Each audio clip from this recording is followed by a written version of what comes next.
According to this chart, what is the biggest driver of inflation during the pandemic? The dark blue is the recent period. It would be corporate profits. So I love that for a lot of reasons. One, inflation is one of the driving issues of these midterms, and it is critically important that people understand why inflation is as bad as it is. Because if you don't understand the actual causes, then any solutions you put forward are necessarily not going to solve those problems. And they, of course, might create problems of their own. I also love it because despite the fact that that is a massive whiteboard, she opted to hold it herself. That was not placed on a thing next to her. She's holding that, and I just love it. It's a great demonstration of the actual issue, which is corporate price gouging, as she describes in this continued video.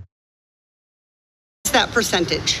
It is 54%, and that number does stay that level of high if you update that number to more recent numbers as well. So over half of the increased prices people are paying are coming from increases in corporate profits. Yes, the unit price index is reflected in corporate profits as opposed to other costs. And how does that compare to historically, to other periods of inflation or over other periods of economic time? As reflected there and in other analysis, it is significantly higher in this recovery, 11.5%. And what is it today? 53%. So I want to make sure everyone in America understands this chart. What is a unit labor cost? The cost, wages and associated work costs. So we could just wages. What is a non-labor input cost? A variety of things, including maintenance and investments. Okay, so I have to buy the stuff to make the widget. I have to have a factory. I have to keep the lights on. I have to hire someone to make the widget. That's this stuff. And this is what I add on top. Yes. So that little diagram right there is everything that people need to know. Yes, there are pressures that are naturally driving up the price of various goods and services, but that is not why we're in the crisis that we're in right now. And it's critically important that we understand that, because again, as I said, if you're gonna solve this, like just trying to fix the supply chain or just trying to drive down wages is not gonna do anything about companies willingly jacking up the price with no relationship to the actual increase in their costs or anything like that. And the issue, Jessica, is that when I don't know about you, but when I tweet about this, for instance, there are a ton of people who I've noticed their breath all sort of similarly stinks of CEO boot leather that say that this has nothing to do with corporations. Corporations have always wanted profit, so how could that be a new problem or anything like that? But I know that you obviously know a lot more about inflation, these sorts of things than me, so tell me what you think. That's a great chart. We actually used that chart in a segment on the main show not too long ago. It's from the Economic Policy Institute, and the lighter blue bar at the bottom there shows what labor input costs used to be. So you can see how much that's changed. That bar, it used to make up a much greater percentage of the input cost of corporations to produce a good. So wages are going down, and they have been stagnant relative to inflation. Corporate profits are going up. That's largely because they're raising prices for far more than necessary, blaming things like supply chain issues, and that's why we have to raise prices. It would not be the case that corporate profits were skyrocketing if they were just accounting for additional costs because of instability, because of the pandemic or what have you.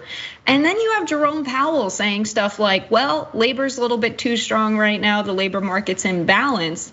What he's really saying is we don't like that you're unionizing to demand higher wages, because what's going on right now is people can't afford to live.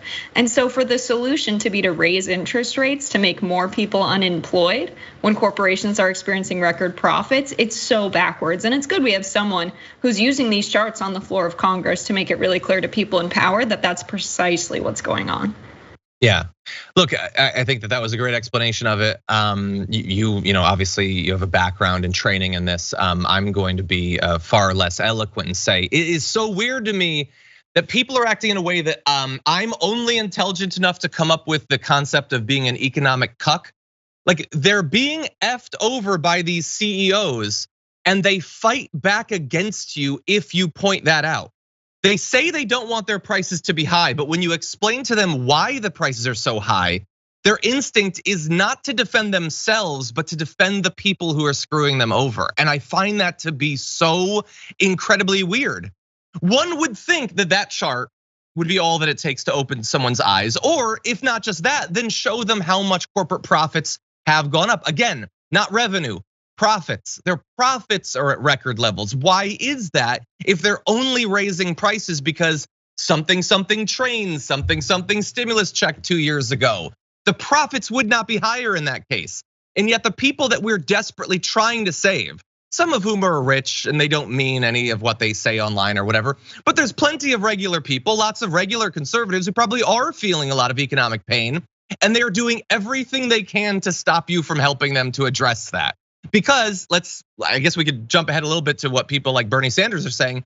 There are actual ways that you could fix this. Like, Jessica, let's say that you were in charge and you accepted what Katie Porter was saying. What would you do to actually solve the problem that we're currently experiencing with inflation?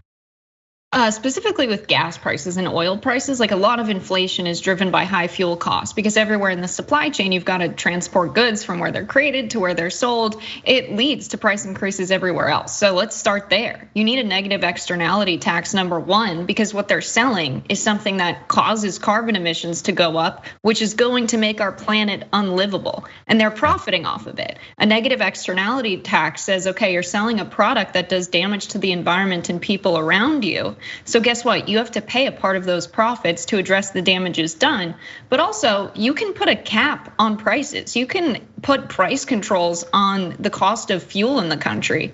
You can also run a well-paid government program to extract the domestic oil that people like Scott Sheffield, who's an oil CEO, says, you know what, we promise steady returns to shareholders so that they can continue extracting oil in this country at the same rate and profiting. What we could do instead is take back a lot of those oil reserves on the permits on federal land that we gave to oil companies and say, you know what, we're gonna pay people as well-paid public employees, employ the people who are unemployed in the country right now and extract that oil ourselves to bring prices back down and address supply chain issues. And then we wouldn't be so reliable on countries like Saudi Arabia. There are so many things you can do. Yeah. Taxing corporations is a big one. Yeah, every step of that, by the way, is at least if you believe when they say, conservatives, when they say what their values are, what they should supposedly want. They would like the more jobs that they would produce. They would like the cheaper gasoline. They would love to stick a thumb in the eye, supposedly, of the Saudis. Maybe I'm wrong. Maybe they love the Saudis. I don't know. Trump gripped that crystal orb for a while, so I don't know. Maybe the Saudis are good. But yeah, that makes perfect sense. It would actually solve the problem really fast. And this isn't so much just about this, but in general, if you were trying to figure out what is causing a problem, make sure that the variables are actually variable and that they're not constant across cases where the thing you're trying to explain as being causal is actually not true in all of these. So if you look at Bernie Sanders' tweet here, he shows the inflation rate that a number of different Western economies are currently facing. You've got the UK and you've got Ireland, you've got Spain and Germany, a number of other countries. If it's just that Biden sucks, if it's that damn Joe Brandon, why is it that all these other countries have similar or even higher inflation? If it's that we gave stimulus checks 2 years ago, did we give them to Spaniards? No, well then that's probably not the explanation that you're looking for. Also, if it's about the cost of things, you can look at this comparison by Bernie Sanders of gas prices, because the issue is that gasoline is expensive. Oil, not that much more expensive than it was a number of years ago. Interesting that there's such a gap there. Anyway, how much time do we have? I want to talk more about oil. It's just so frustrating because this is a problem that we could actually fix. Biden is trying to do a little bit, like releasing gas from the National Reserve and stuff like that, but I don't see him talking about, like he's wagged his finger at CEOs and told them to stop raising prices, but why would they listen to that? How could that possibly solve the problem?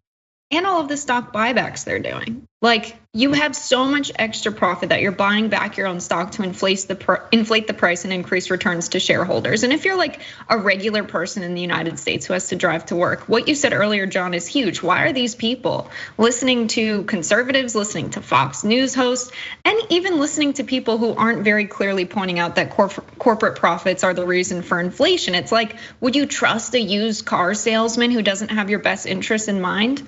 No. So why are you trusting these people who are lining their pockets with lobbying money from fossil fuel companies? They don't have your best interests in mind either, but you just believe what they say like it's law. It's time for us to apply like this thinking we have in our personal lives of like, I don't trust people who clearly don't have my best interests in mind to our politics. Yeah. Be a little bit skeptical of the arguments coming from the person whose boot is currently pressed against your jugular. How about that as a general rule?